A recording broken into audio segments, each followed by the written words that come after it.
যে মুর্শিদাবাদের মাটিতে এই বলছিল আমার আগে কি পরিযায়ী শ্রমিকদের কি করেছে, ফ্যাক্টরি বানিয়েছে। শুধু ফ্যাক্টরি করে ক্ষান্ত হয়েছেন কি? আপনাদের কাজ নাই। পাট শিল্প এখানে একটা সময় বিখ্যাত ছিল, এখন পাট কি হচ্ছে, মাটি ফেলে দিতে হচ্ছে। পাট চাষ বন্ধ করে দিয়েছে, কারণ পাটকে যদি আমরা বিদেশে এক্সপোর্ট করতে পারতাম তাহলে দুটো পয়সা আসতো, সে হয়নি। দুর্ভাগ্য আমাদের এটাই। দেখ বন্ধুগণ, বিষয়বস্তুতে আসি। পরিযায়ী দ্বিতীয় যেটা পয়েন্ট, পরিযায়ী শ্রমিকদের উপরে অত্যাচারের বিরুদ্ধে আজকে আমাদের প্রতিবাদ সভা। দেখুন, আজ থেকে আমি 3 বছর আগে, 2 থেকে 3 বছর আগে পশ্চিমবাংলার বিধানসভাতে একটা প্রস্তাব রেখেছিলাম যে প্রতিটা রাজ্যে, যে আমাদের রাজ্যে থেকে যে সমস্ত শ্রমিকরা ভিন্ন রাজ্যে যাচ্ছে তাদেরকে একটা করে কার্ড তৈরি করে দেওয়া হোক, একটা করে কার্ড দেওয়া হোক। সেই কার্ডে তার নাম, ফোন নাম্বার, তার ফ্যামিলির নাম, ফোন নাম্বার সব থাকবে। এবং প্রতিটা রাজ্যে, একটু ঠান্ডা মাথায় একটা শুনবেন আপনারা আমি কি বলছি, কি প্রস্তাব রেখেছিলাম। আর প্রতিটা রাজ্যে একটা করে অফিসার রাখা হোক। কেরলে, কর্ণাটকা, তামিলনাড়ু, মহারাষ্ট্র, হরিয়ানা, দিল্লি, পাঞ্জাব, উড়িষ্যা, আসাম, যত রাজ্য আছে সব রাজ্যে একটা করে অফিসার নিয়োগ করে রাখা হোক। কারণটা কি? অনেক সময় তখনকারে বলেছিলাম পুলিশ প্রশাসন আমাদের শ্রমিকদেরকে অনেকভাবে হ্যারাসমেন্ট করে, লোকাল ল্যাঙ্গুয়েজ না জানার ফলে আরো বেশি অত্যাচারের শিকার হতে হয়। তো 2 থেকে 3 বছর আগে বলেছিলাম। আর এখন বলুন তো, প্রায় আমার কাছে ফোন আসছে যে পুলিশ তুলে নিয়ে চলে যাচ্ছে, নিয়ে গিয়ে বাংলাদেশি বলে আটকে রাখছে। তার ভোটার কার্ড, তার আধার কার্ড নিয়ে লোকাল সেই থানাতে আমার লোককে দিয়ে যোগাযোগ করিয়ে, ওই এসপিকে যোগাযোগ করিয়ে আমার যতটুকু ক্ষমতা আছে তাদেরকে বার করার চেষ্টা করছি।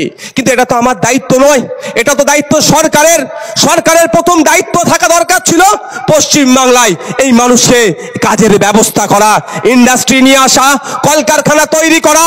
এখানকার মানুষ এখানে থেকে, রাজ্যের মানুষ রাজ্য থেকে কাজ করবে তার ব্যবস্থা করা। তার পরিবর্তে এখানকার মানুষ ভিন্ন রাজ্যে যাচ্ছে, কাজে যাচ্ছে। সেখানে ইদানিং কালে দেখছি ব্যাপকভাবে বাংলায় কথা বলার জন্য কি হিন্দু কি মুসলমান নির্বিশেষে তাদেরকে তুলে নিয়ে চলে যাচ্ছে।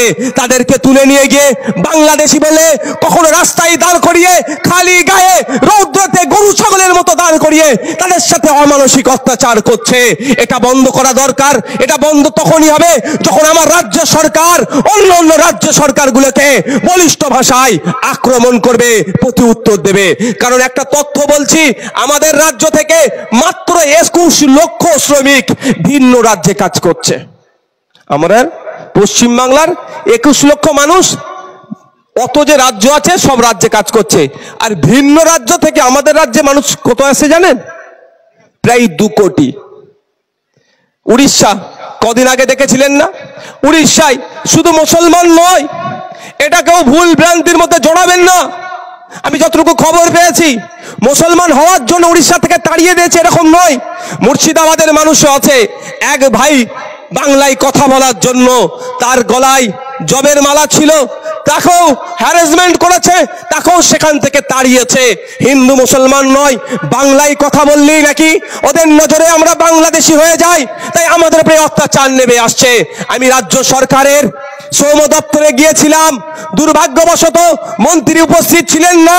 সেই সময় তার সেক্রেটারিও ছিলেন না, যিনি প্রধান সচিব, তিনি সেই সময় আমাদের দীঘাতে যে জগন্নাথ ধাম উদ্বোধন হচ্ছিল তিনি ওখানে চলে গিয়েছিলেন। যাক, তাকে আমি কাগজ জমা দিয়ে এসেছিলাম, তাকে আমি বলে এসেছিলাম, বিধানসভার মধ্যেও বলেছি যে উড়িষ্যা থেকে 3 লক্ষ শ্রমিক পশ্চিম বাংলায় এসে শান্তির সাথে আমাদের পুলিশি প্রোটেকশন দিয়ে তারা রুজি রুটি কামাচ্ছে, উড়িষ্যায় তার বাড়িতে পাঠাচ্ছে, তার ছেলেপুলেরা খেয়ে বড় হচ্ছে। আর আমাদের পশ্চিম বাংলার মাত্র 30,000 শ্রমিক উড়িষ্যাতে থাকলে আমাদের 30,000 উপরে কেন আক্রমণ হচ্ছে? এর জবাবটা দিতে হবে। আক্রমণটা বন্ধ করার ব্যবস্থা সরকারকে নিতে হবে, কিন্তু সরকার নেয়নি। মাঠটা খাচ্ছে কে? গরিব হিন্দু। মাঠটা খাচ্ছে কে? মুসলমান। মাঠটা খাচ্ছে কে? আদিবাসী। মাঠটা খাচ্ছে কে? দলিত। সেই জন্য ওদের টনক নড়েনি। তাই আমি বিধানসভায় যে প্রস্তাব রেখেছিলাম, আমার রাজ্যের মুখ্যমন্ত্রী যদি উড়িষ্যা সরকারকে ফোন করে বলে যদি আমার রাজ্যের নাগরিকের উপরে অত্যাচার বন্ধ কাণ্ড না হয়, তোমার যে 3 লাখ আমার রাজ্যে আছে এদেরকে কিন্তু বাসে তুলে আমি উড়িষ্যায় পাঠিয়ে দেবো। দেখবেন সেকেন্ডের মধ্যে, মুহূর্তের মধ্যে অত্যাচার বন্ধ হয়ে যেত না? হতো না ভাই? করেছে কি? করেছে? কেন বলুন তো? আপনাকে মানুষ ভাবেনি, ভোটার ভাবে।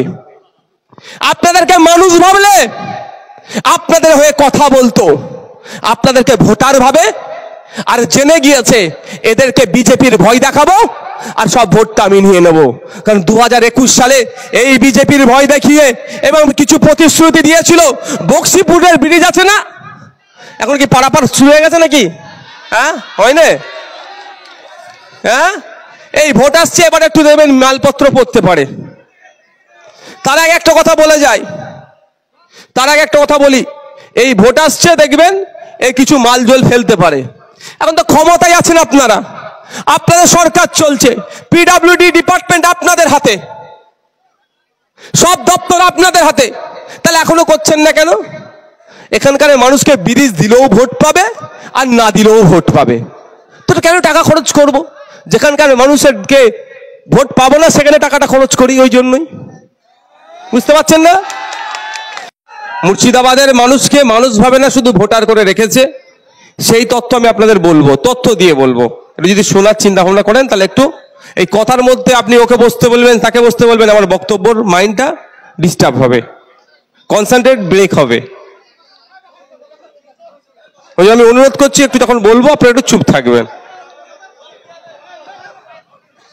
বন্ধুগণ, আপনারা এসেছেন আজকে পরিযায়ী শ্রমিকদের উপরে যে অত্যাচার হচ্ছে তার প্রতিবাদে, কাশ্মীরের পেহেলগাঁওতে যে সন্ত্রাসবাদী হামলা হয়েছে তার প্রতিবাদে, এবং আমাদের রাজ্যে 26,000 চাকরি বাতিল হয়েছে।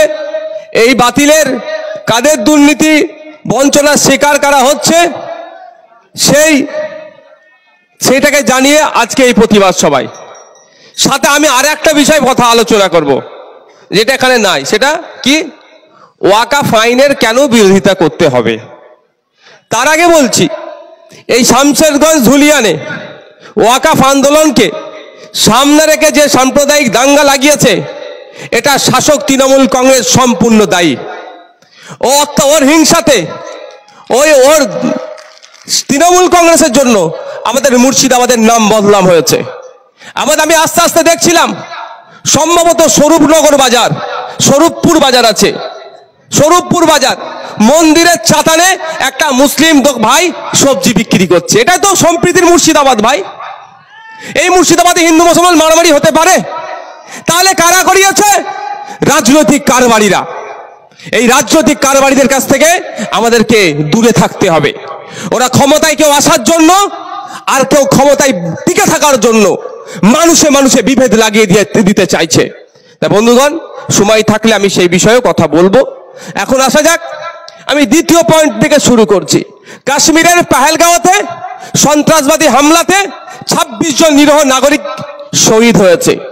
আর সাথে সাথে ওই সন্ত্রাসবাদীদের বিরুদ্ধে লড়াই করতে গিয়ে আমাদের এক পশ্চিম বাংলার আর্মির ভাই শহীদ হয়েছে।